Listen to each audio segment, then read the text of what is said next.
Welcome to Advertising Champions, your go-to destination for insights into the dynamic world of advertising and marketing. I'm Tony Stanol, and today we're talking with Robert Thompson, who is the Chief Marketing Officer of Big Rock Candy Mountain in Utah. Welcome, Robert. Hey, thanks for having me. Now we're going to talk about your marketing efforts for the resort, but tell us a little about your background first. Yeah, my background is in marketing. I graduated from BYU here in Utah in marketing, and that's what I've done as a career for other companies for over a dozen years.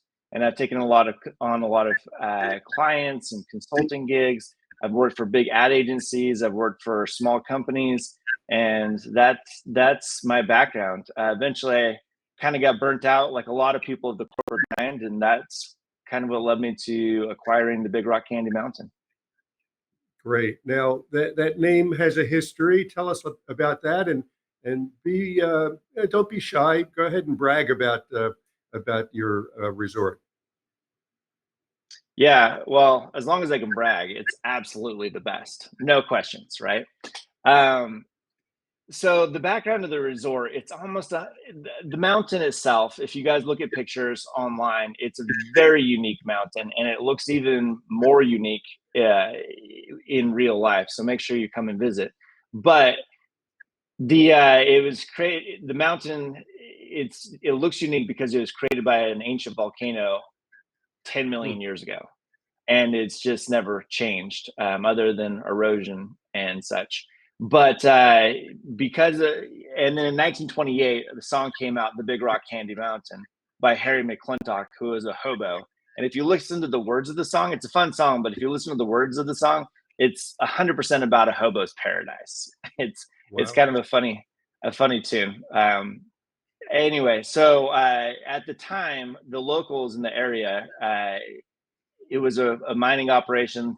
Lots of local farmers and such. They thought that the mountain looked like chocolates, vanillas, caramels, and it does. And they put a sign at the bottom that says "The Big Rock Candy Mountain" after the song, and it stuck. And so for the last 100 years, it's been called the Big Rock Candy Mountain. And in the 1930s, the owner at the time of the mountain and the area decided to build a resort. And so he built a resort in the 1930s with lodging, with the restaurant. Eventually that became, he added a motel and some cabins, and even there's been zoos there on and off of wild animals. And that's I could tell stories for hours on this stuff and the history of the Big Rock Candy Mountain, but that's it in a nutshell. Got it. Now, what type of marketing do you do for the resort? Do you play off the name or all the a lot of outdoor activities there, correct? Yeah, so we advertise and market ourselves, brand ourselves as the ultimate outdoor destination. We have so much to do. A river runs right through our resort, so we have river activities, swimming, obviously. But we also have whitewater rafting and tubing. There's a zip line course, rock climbing walls, and rock climbing, real rock climbing, right next door to us, so people can do that. There are hikes. There's 3,000 miles of ATV trails. There are hot springs nearby. As we talked about, it's an ancient volcanic region, so there's multiple hot springs. There's waterfalls. We're right at the base of a national forest. There's history from the Mormon pioneers to the indigenous people that lived there.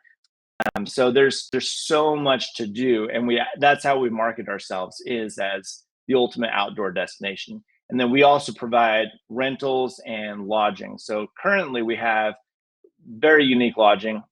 We've got cabins. We still have our old motel there. We've got an RV park. And then the one that's probably the most popular are our train cars, which they're historic train cars, from cabooses to boxcars to a 1940s passenger car. And we've converted those into tiny homes.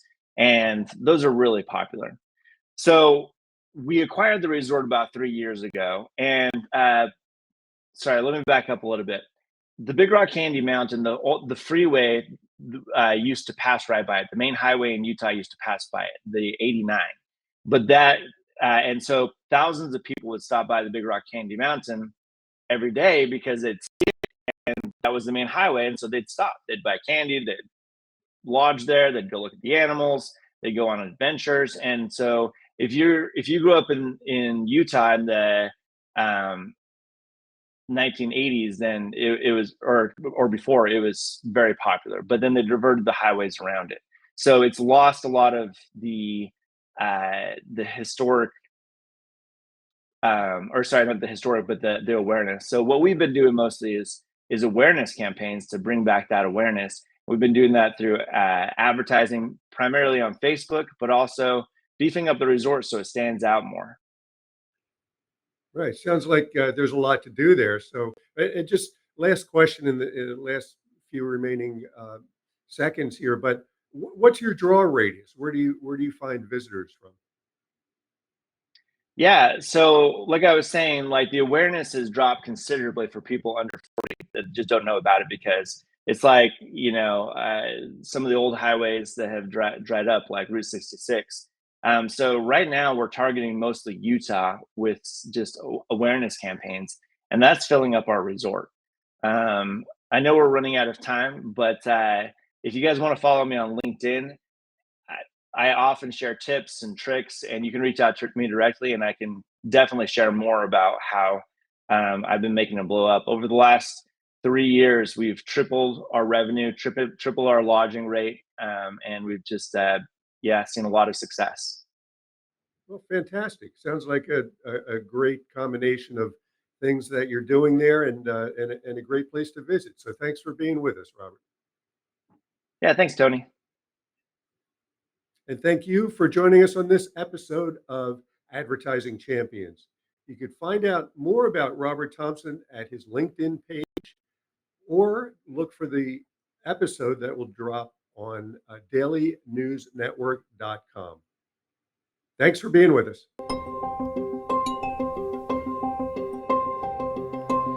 We've been around for 16 years, working with clients, with thousands of clients. We're working with agencies to be able to scale them and grow them and provide them services that would cost them way more than it would for them to do it themselves.